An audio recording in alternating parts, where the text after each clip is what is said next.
Track position was given up by the 888, but they're only 10 or a dozen cars back from the leader, and they've got brand new Pirelli rubber. Let's see if the safety car lights go off as they're halfway down the Conrod Straight. The problem with that is they've got Andy Soucek in the Bentley to get through as well. So they're in the equation. Correct. Just in the back of this queue here. And what about Alex Imperatori in the Nissan, who's still weaving? Oh, that's an absolute nightmare for the number 18 car. Imperatori's going to take himself out of it. Realising it's too late. He's still carrying on. No, he's going to get pinged for that. The safety car lights were well out, and he's not the first person to fall foul of it. Jake Dennis has got to get this restart perfectly timed and executed. Big deep breath, everybody. Pull down on the belts. Focus forward. Watch out for the Bentley coming through. No new tyres for Soucek, but a very fired up driver. What about Shane van Gisbergen as we go 3 wide across the line? The 760 very sportingly pulls out of the way and takes no part in what's going on. 62, Jake Dennis restarts, and it is a perfect restart from the 999 in second place, down the 912. That's the Porsche of Matt Campbell. Chaz Mostert just has to deal with a bit of traffic. He's through that now as well. Imperatori's going to be taken out of this for weaving, coming back to the green flag. Well, the 3 of the best young stars in GT racing. Oh no, he's off and almost in the fence. Right, scratch the Nissan GTR out one way or another. Yeah. Move on, Bentley now in the game. So watch for Andy Soucek. The point I was going to make, 3 of the great young stars of global GT racing. 1 from the UK, 1 from Italy, 1 from Australia, all in their early 20s, making a massive shake of things at the front of this field. What's the Porsche got? Has it got enough to get past the big AMG and go after the Aston Martin? This has been an extraordinary restart for that car, though. Jake Dennis disappearing up the road. Safety car lights clearly out. Imperatori clearly weaving. You'll be asked to come back into pit lane for that. And this was that big moment. Tried to sail around the outside of Chaz Mostert. It's been done before. Really on restarts, though, with that amount of commitment required. Just shows how little grip there is now at Griffin's Bend. If you get it slightly offline, as Imperatori was neck and neck with the BMW, but we are down now, I reckon, to 6 contenders at the head of the order. Matt Campbell's advantage, if he has one in the Porsche, is that the tyres on that car, although they've been on a long time, are probably in a slightly better condition than the car that he's hunting down because of the Porsche's very light use of the Pirelli rubber. Restart protocols. I repeat, black flag, car number 18, pit lane penalty drive-through. Scratch the Nissan. Day done. They'll serve a drive-through. They'll drop to the back of the lead lap. And that's their day done. They'll have to settle for what will probably be 7th position in this race. Different manufacturers in the top 5 positions. Aston Martin, AMG, Porsche, BMW, Bentley, the world's best. Different engines, different places for the engines. We've got a V12 leading from a V8, both in the front, then a flat 6 sitting behind the driver in the Porsche. This is building up to be an absolute pressure cooker of a finish to this year's Liqui Moly Bathurst 12. That Porsche's punching out of slow corners extraordinarily well. Campbell just shows the nose to Raffaele Marciello on the run into turn 2. It wasn't far enough to commit, but it's a theoretical move. If he's good enough out of turn 1, it might be enough to send it. To do what he did to Chaz Mostert, just get to a point where he goes, I'm going to commit. Yeah. It's win it or not. And Raffaele's sliding the car around. He's in real trouble on old tyres. Remember, the Porsche has new Pirelli tyres. The big Mercedes AMG does not. Yeah, newer tyres and a car that uses them less harshly. I think the back Pirellis are starting to give a little bit of grief to the man in the bright yellow car. Yeah, I fully agree with you. And Marciello hustling the Mercedes over the top of the mountain. What's his exit speed going to be like out of the Bentley elbow, though? I don't think he's going to have the traction compared to the Porsche. It's a newer tyre on the rear right corner of Matty Campbell's Porsche. But this is great news for Jake Dennis, because every corner, every moment that Raffaele Marciello keeps those other cars behind means they're not gaining on him. In fact, Dennis is going away. It's almost 2 seconds now, the gap between the Aston Martin and the chasing pack. And how about Andy Soucek on the back of that 4-car chain? He would have thought his race was over. He can see a podium. He can see second place from here. Matt Campbell's tyres are 34 laps to the better of the car he's chasing, and it's about to make a difference. 999 has an error coming out of the cutting. He was out of the chase. He was sliding around. Campbell will go the long way. Has to be careful here because it opens him up to attack from Chaz Mostert behind. The leader's clear. This is the fight for second, third and fourth. 16 minutes left in a 12-hour motor race. Here goes Matt Campbell. Had to commit. Got him. Campbell second. Porsche rejoice. The Aussie fans rejoice. Now he goes Aston Martin hunting. That's a Carrera Cup move. Absolutely classic. Mostert got through as well. Followed him through. 2 pairs of cars making up positions. Campbell back to second. A race for such a long time that looked like it was in the back pocket of Alabama Motorsport. Went away from them because there wasn't a full course yellow. It's back with a chance for them because there has been one. The racing gods giveth. The racing gods taketh away. Sometimes the racing gods giveth again. You have to earn the right though, Crailsey, and they've been there or thereabouts all day. You can't begrudge any of these cars, drivers or team combinations or any of the manufacturers. You can't deny them a good go at this win. Thank you. Review post-race. 912 Oh at the 42. my goodness, so this is not all over yet. That was the battle down at the chase with the bump and run for Matt Campbell. Just find them. Let the BMW are not going to be happy. 1.9 seconds. Matt Campbell was 5/10 quicker in the first sector. He was 5/10 quicker in the second sector. He's reeling in the race leader. It won't be long before he's to the back of that absolutely brilliant Aston Martin that has just delighted us all weekend long. And Imperatori's going to have to pit this time for his drive-through penalty. That will spring Chaz Mostert with a brand new set of Pirellis. But I'm not sure, as we've been seeing all day, that the AAA, the Vodafone car, has got the outright pace even in this last 15-minute dash. Raffaele Marciello is actually driving really well because that car doesn't want to turn, doesn't want to stop, and doesn't want to accelerate. Apart from that, it's great. A brilliant race car.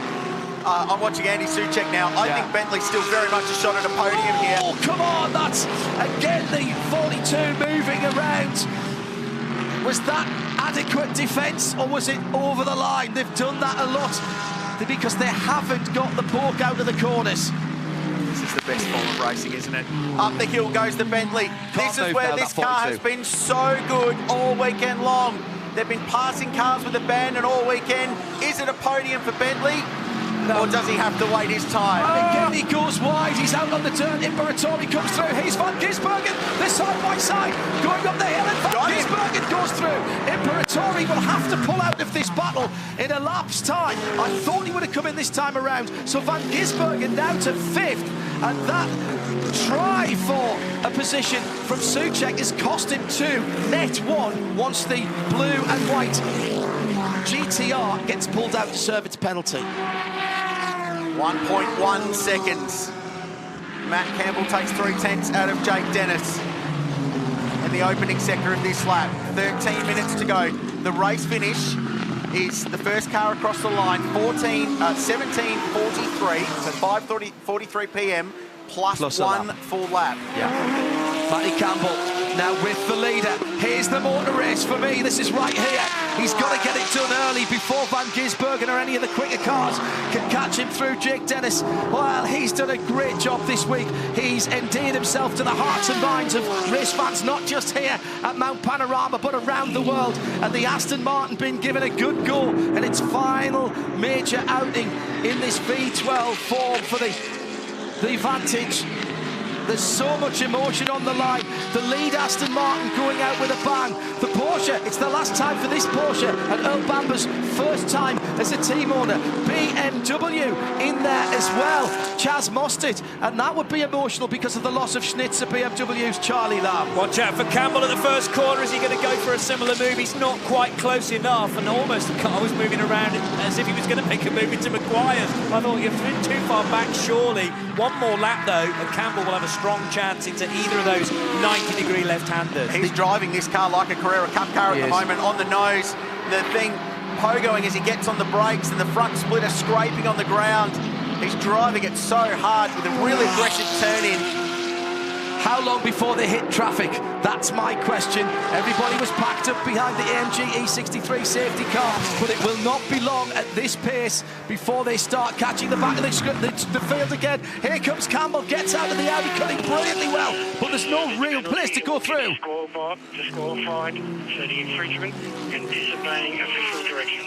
That's Imperatori. Yeah, that's Imperatori. See, the 18 car. That's silly. They've cost themselves a top 6 position. Yeah. And they've been they will be disqualified, so that car will be parked. It won't be classified. So for Nissan's hopes in the Intercontinental GT Challenge, it's a blow. Should have just taken the drive-through and moved on with life and settled for a finish at the end there. Really frustrating for the team. Worst it could have been was 7th position because there's nobody else on the lead lap. Yep. Campbell down at the elbow. The Aston has to defend. This could be the critical moment in the motor race. Great exit out of the corner. Here we go. Just relax, everybody, and breathe. I'm being absolutely sarcastic saying that. There's no chance that that's going to happen in the next 11 minutes. The Aston, hey, it might not have the ultimate grip through the corners, but it still punches well above its weight down the main straight on Conrod, and also it climbs the hill pretty well. Doesn't have to be fast anywhere, just needs to be good so that Matt Campbell sitting in behind can't get the overlap. But we've seen already, gentlemen, Matt Campbell fighting for third, wasn't backwards and coming forwards. My goodness, if there's a racer on the line, then he's likely to be just as robust in his attack. Not close enough, I don't think, into turn one, but Marciello's defending against Mostert. Mostert's very, very close behind us. This time it's the Porsche that goes slightly wide, trying to take the speed up Audi Mountain Straight. Turn two's a chance, but his exit was compromised a bit because he got 2 wheels out in the dirt, so that affects his power down. Imperatori pits, by the way, their day done. Drive the car into the garage and go and hide somewhere, I would suggest, for a couple of hours in the Nissan team. Soucek is right back with Van Gisbergen after running wide, despite Van Gisbergen having the better tyres in the battle for 5th position. I think that Bentley is a slightly better platform at the moment, but at the front of the field is where it's all happening. Don't take your eyes off this one. We'll go right through the next 9 minutes and 40 seconds till the checkered flag comes out. 5:43 and 1 lap. Do you know what? That 1 lap might be the lap. All the places the Porsche is strong, it's really difficult to overtake. And all the places the Aston's strong are where the Porsche needs to overtake. Earl Bamber's got all the fingers crossed. The Swiss team that lead the way from R Motorsport looking nervous, I think it's safe to say, from their pit bunker. It's all to play for. Australia's International Enduro. No way is he going to get through there. He's going to have a look into the elbow. He's had the look. He's made it stick. There's a Porsche leading with 9 minutes on the nose to go. I just had a feeling, even before he moved for it, that he was setting up. But here comes the Aston. That's not done. The Aston gets the toe, goes to the right-hand side. Here comes the traffic. Oh, it was the McLaren, wasn't it, that was in the way, but still, that means that Matty Campbell has to defend into the chase. But I think he's got it done. I think that was the only chance that the Aston had to get it back. McLaren might have just won the race for Porsche because that was Jake Dennis's opportunity. Not done yet. Campbell defends, pushes the boundaries of what's acceptable and moving back across to cover your line. He's got one more go, Jake Dennis, because if they get to the top of the mountain with the Porsche in front, I think it's gone. Can I just remind everybody, there's an incident under review after the race for the 912 Porsche, so he needs to clear off, because if he gets a time penalty, he may need the distance that he can make up. Earl Bamber, his name is on that Porsche, and Matt Campbell is within striking distance, within 8 minutes now. Meantime, behind, here comes Souček on Van Gisbergen, but he's not close enough. Mostert, Souček, Van Gisbergen, all closed in on Marciello. That's 4 cars fighting for the last step of the podium. And Jake Dennis, we'll see what sort of lap speed he's got if he can stay with it. Very wide at the Audi Sport cutting. He's throwing away time. And the more he does that, he'll drop back into the clutches. Here's the move. There was almost a Porsche which down the inside. There was no contact. And if there was, it was the lightest of light little touches. Here it is. Yeah, a little bit of a push, but there's nothing wrong with that. That's good, hard motor racing. Matt Campbell sails through, grabs the race lead, heads up driving both young men. The thing I liked about that was that there wasn't a hint of bump and run. No. I don't think he hit him in the rear. It was just a slight graze side to side, but Campbell was already in the position to overtake. Racing room, that is the definition of it. Credit as well, Jake Dennis, here for the first time. He could have turned down on that. It probably would have ended both of their races, but he didn't. Fair play. Now, what sort of lead does Matty Campbell have to open up here? 10 seconds? I think it's 10 or 15 seconds. I think it's 5 at the least. Yeah. Well, the other thing, though, how much is Jake Dennis taken out of the Pirellis on his car, fighting off a car that had much newer rubber on it? Because Marciello and that line of cars from 3rd, 4th, 5th and 6th are closing him down. This could yet not even be a podium finish for the Aston Martin, with still probably 4 laps to go. Well, I'll tell you, this time around, Matt Campbell 205.4, Jake Dennis 207.0. He's 1.4 seconds slower per lap at the moment. Look at Van Gisbergen going down the inside, turn 1. That's a pass for position. He gets up the inside of Chaz Mostert. It's like a supercar race. Mostert's going to come back at him. What a battle this is. And final spot on the podium still up for grabs. Raffaele Marciello just in front. They're wheel to wheel here. The Bentley's going to have a go. Andy Souček will never say die and wants to keep himself in this race despite all that's gone on. But Shane Van Gisbergen goes through, and after everything they've been through today, the Team Vodafone car's still a shot at a podium. Yeah, and he's got much newer tyres than the struggling Raffaele Marciello ahead of him. Marciello was struggling 5 laps ago. I'll tell you this, I don't know much about tyre technology, but they're not getting any better. It's not going to be helping him out. And here comes Van Gisbergen. There's a bright yellow 999 car that's between him and a podium finish. What do you see happening here? Only one thing. Maximum attack from Van Gisbergen. Campbell's had a shocking first sector and he's lost a bit of time. Oh, through! Oh, it goes the Van Gisbergen car trying to pass the back markers in front of them. It's all beginning to bundle up behind the 999 down into the Bentley elbow. Thank goodness the 55. A little Janetta stays well out the way, but Souček's got a great run on the BMW. He's going to have a chance here. How hard is Mostert going to defend? Mostert can still see a podium as well. All of these guys can see the final step on the podium, and they don't want to give it up. The final step on the podium is bright yellow, and it's flapping debris on the right and left-hand sides. And it's fast young Italian driver who's holding on for grim life at the moment to try and keep themselves on the podium at Mount Panorama. Van Gisbergen now will go the long way round at Maguire's turn. Square off the corner and get a better exit. Van Gisbergen's got the grip from the back and immediately into the defensive position by the 999. He's driving right down the middle of the road. Here comes Souček again. I tell you what, Marciello, he's on the ragged edge here in every way, shape or form. He drops his left. Check that right rear Pirelli into the dirt. Souček gets another good run. Everybody's going to be fighting issues now. Van Gisbergen still in with a chance of the podium. Dennis trying to make some time back on Matt Campbell, who still leads. It's all still to play for. There still could be changes. Souček suddenly off the pace after he ran wide at destination New South Wales Griffin Bend a couple of laps ago. I wonder if he's picked up a bit of debris on the Pirellis. It's going to be tight, this, as to whether this is the penultimate lap or the next one will be. So close, though, on the clock. And the Mercedes-Benz AMG GT3 versus another one of Shane Van Gisbergen, trying to get up the inside of Raffaele Marciello. But good straight line speed from the Italian, despite it being on very old Pirelli boots. Heading for the full commitment section of the mountain now, and Skyline in the distance. The 888 car ran wide into the